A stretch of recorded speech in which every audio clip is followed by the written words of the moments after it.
Hi everyone, Kristen McDonald back to show you a favorite soup recipe of mine. Actually, you could call it a soup, you could call it a stew. I grew up eating this. It's called tortellini sausage stew. I now have to eat gluten-free, and so I'll talk a little bit about some of the substitutions you can make with this, because growing up I didn't realize that I had celiac disease and had to eat gluten-free, and now I've learned to adapt many of my favorite recipes. And I'd love to give you all some tips on how to do that and make this either gluten-free friendly or vegetarian friendly, which is a little bit different than the original recipe. So I've started with some sausage that I've browned in my soup pot. You can see it here. There's a little bit of oil coming off of the sausage, and that's fine. I drained some already, but that will help me cook my vegetables. And it's just a small amount. Originally, this recipe called for a pound of sausage, and I've used just about half a pound. I like having meat be kind of a secondary note in some of my dishes and not the main star, to have produce be a bit more forward. So I'm going to add 3 carrots that I've cut up to the sausage. And you can do a sweet sausage, spicy sausage, turkey sausage. If you do use a turkey sausage, it may be a little drier, so you may need to add just a little bit of olive oil. And to the sausage and carrots, I'm also going to add 1 onion that I have diced up. And in addition, the third thing I'm going to add to the sausage is just 2 garlic cloves. I'm going to use this pre-minced garlic that I like using for convenience, and it's about 1 teaspoon of garlic that I'm going to add here. So while I'm telling you about the recipe a little bit, I'm going to let those vegetables cook with this browned sausage and just kind of soften slightly. Give it a stir. And this is going to smell really great while you're cooking it. So yeah, tortellini, frozen tortellini, cheese tortellini is something my mom used to get at the grocery store to add to this dish when I was growing up. I have found gluten-free tortellini. I find it a little bit easier to find gluten-free ravioli sometimes, and I buy small ravioli that are about the size of the tortellini that you would get, and these are just cheese-filled. Because this dish has cheese ravioli, that kind of adds to the heartiness of it. So if you wanted to make this a vegetarian dish, you could leave out the sausage, simply brown the vegetables that I've added, get them to soften in some olive oil, and instead of using chicken broth, you could use a vegetable broth or a vegetable stock. So just some ideas about how you can change things around. I look for a sausage that I know is gluten-free. I look for a broth that I know is gluten-free. Other than that, the vegetables and spices are fine. And then, as I said, I find a tortellini or a ravioli that's gluten-free to make it gluten-free. So some ideas of substitutions you can do to tailor this to your family's needs or the person you're cooking for, their needs. I'm going to go ahead, now that the vegetables have been cooking a little bit, and add my broth and a can of tomatoes. So this is just 1 32-ounce or 4-cup carton of chicken broth, and I like to choose a lower sodium variety. That way I can adjust how much salt I'm adding. You could even choose unsalted, and I like to taste it at the end and see how much salt I want to add, so I'm not getting too much sodium, because too much sodium can be bad for our heart health and for our blood pressure. So I like as much as possible to control how much salt I'm adding to the dishes I'm cooking. So this is going to go in with the sausage and the carrots, onions, and garlic. Once those vegetables have softened a little bit, then you will probably cook them longer than I have here for demonstration purposes, but maybe 4 or 5 minutes or so until the onions begin to become a little translucent. You can smell the fragrance of the onions and the garlic, and you feel that those carrots, which are one of the hardest vegetables that I'm adding to this, that's why we add them in the beginning, starts to soften a little bit. I will turn the heat up here and let that cook away while I talk a little bit more about the other veggies I'm adding. So I've also cut up 1 green bell pepper and 1 zucchini. I mentioned a couple of demonstrations ago that I had purchased some safe knives that my 4-year-old twins could use to help me cook. Now these didn't work great for the carrots.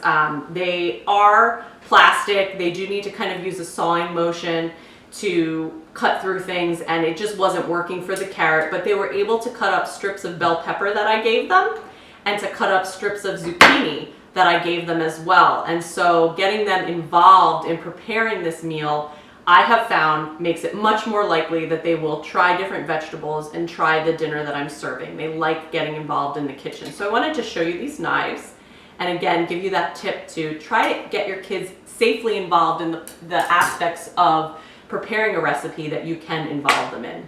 So once you've gotten your broth added, you can go ahead and add a can of crushed tomatoes. I buy a large can. This is 28 ounces. With all of these vegetables, if there are certain vegetables that people in your family, maybe your children are averse to and you want to leave those out or substitute something else in, this is a very easy recipe, as many of mine are, to change aspects, change ingredients so that you can make it more palatable to your family. My goal is always to expose my kids to new things. It takes multiple exposures to get kids interested in trying something often. And then, you know, just a variety of vegetables. So if they like a red pepper better than a green pepper, go ahead and throw that in. If maybe they don't like orange vegetables and you say, I'm going to try parsnips instead of carrots for something similar but that isn't orange, I would say go ahead and try it and tailor this to your family's likes. Soup recipes in general are very easy to tailor. So I'm going to go ahead and pour this in to my pot and give it a stir.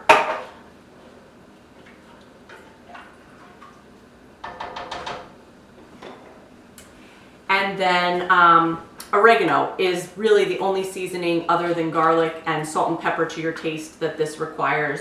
You could even try a Italian blend seasoning. This is kind of an Italian inspired dish. So if there are other spices that you enjoy, basil, thyme, rosemary, those flavors, parsley are going to be very good in this also. But I'm going to stick with just plain oregano, 1 teaspoon. And you know, sometimes children are averse to seeing spices in their dishes. If you want to make it blander, you certainly could. You could leave the spices out altogether, maybe just add a little salt and pepper.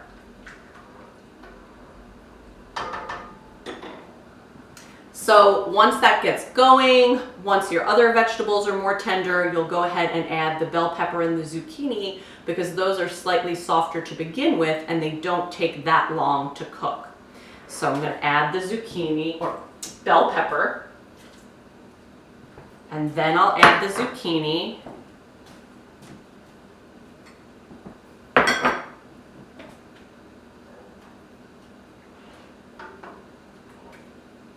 Now, one of the really interesting things about using this frozen tortellini or ravioli, either original or gluten-free, is that the recipe calls for you to add it to the pot of soup simply 5 minutes before serving.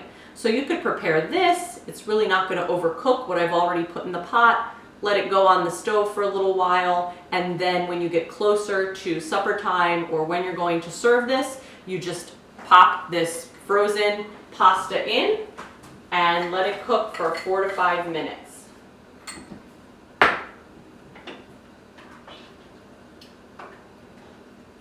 So give that a stir and really bring it up to a boil here, and then I'll show you what this looks like.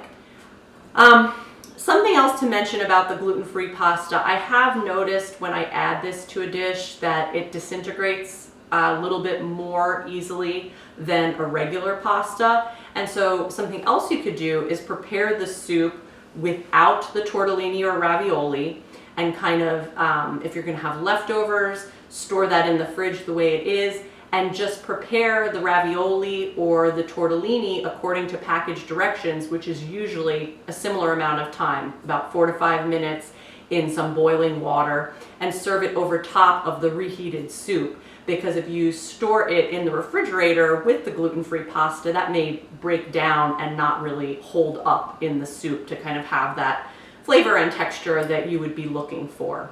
So that's a tip. Also, if you can't find ravioli or tortellini, or you simply have just regular pasta on hand, you could add that to the soup instead. So let me serve some up here in a bowl and show you what it looks like.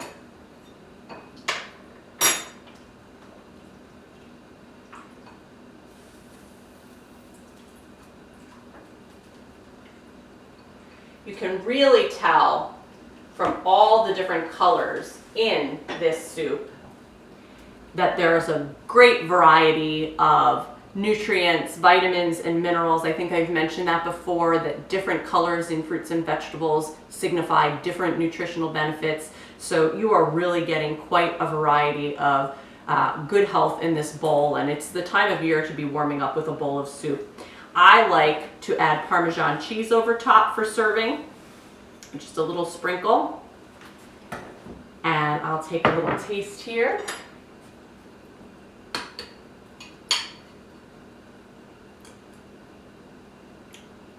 Delicious. It's really kind of zesty. The tomato, oregano, and sausage really give it flavors that are reminiscent of Italian dishes. I've got my pasta in there. It's hearty and full of great nutrients. I hope you enjoy.